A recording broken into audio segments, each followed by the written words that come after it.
What's going on, guys? We're gonna do a couple homestead chores, and I figured I would take you guys and have you do them with me. I had already been working outside, so I was cold. So tea time, and then while I'm waiting, might as well take care of this sourdough because I seem to just keep forgetting about it. Whatever's easiest is always best. So I had the spoon from me getting my tea, and I'm out here with my peas, planting them in this planter that is directly under this rain chain. So I'm not even gonna have to worry about watering these. This is my other little herb area that I have in the front garden.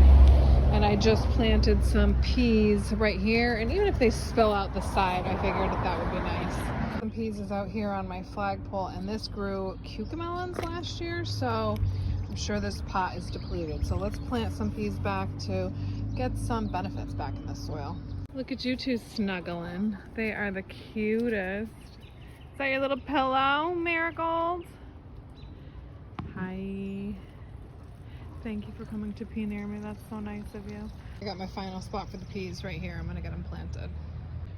Kevin was able to move all of these raspberries today, and now he's working something out back. Let's go see.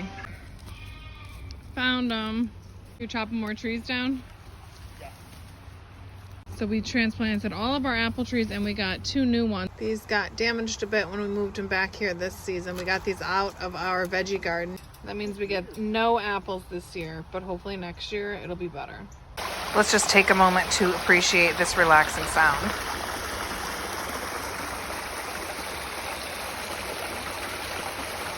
Everyone's enjoying this. This is the first time they've been quiet in days because of that hay situation. They are not happy. They are now. Kevin put a new swarm trap up here by the pond, and we're getting ready to open this thing up in about a week. But thanks for joining us today on the homestead, everyone. We will see you on the next one.